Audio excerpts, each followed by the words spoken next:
Okay, welcome back. Now, I'm not actually going to enter all the data that's in this table. If you want to do that, in fact, that would be an excellent idea to kind of get some practice on entering data on the command line for Microsoft Access. All of the data is in the book. You just kind of have to follow along. So I'm going to assume you've done that step, and I'm going to move on to building the relationship between these guys. So I probably need to check to see if I actually have primary keys.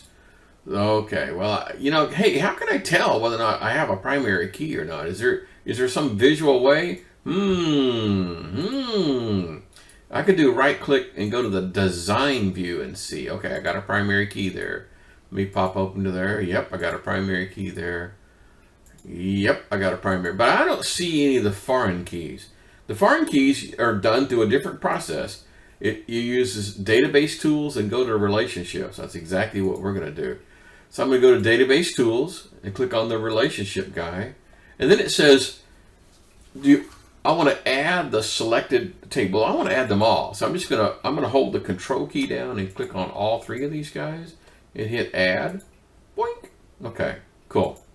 So now I'm going to do some trickery. I'm just going to drag and drop things that kind of match. I know that this class number matches that class number, and that student number matches that student number. So I'm actually going to grab this guy and like drag and drop him onto that class number.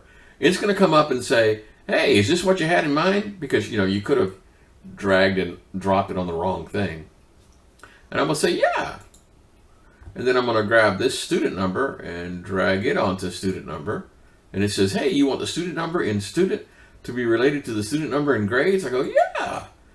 So what we've done is we've now created the relationships. So this is how you get to see the relationships. Okay, kind of cool. Okay. So dragging them across, one of the things that was on that screen was enforce referential integrity. I typically do have that turned on when I'm building relationships. But, so I click on this guy, maybe do a right click and bring up edit. And I say, oh yeah, I really wanted to enforce referential integrity. What that means is every time I add a grade, it's going to check to see, wait, does that student actually exist? It's a matter of protection. It's one of the rules that the database can do for us. So I'm going to do that. And I'm going to go here and do the exact same thing on this guy. Edit the relationship. I'm going to say enforce and hit the button. Doink. And then I'm going to hit close to say, and they say, hey, you want to save this thing? And I go, yeah, I certainly do. Okay. So, what was the point of having this relationship? Okay, let me just give you an example. I'm going to go here to grade, and I'm going to enter student number 1 and go to class number 10.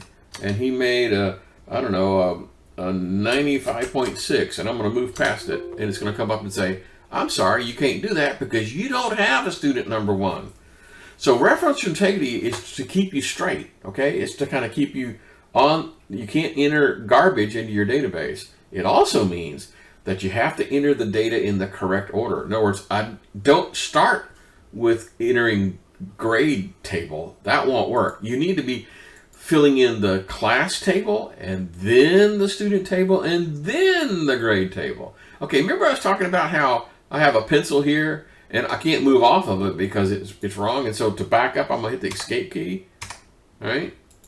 Makes sense? So escape key is the way you get out of it.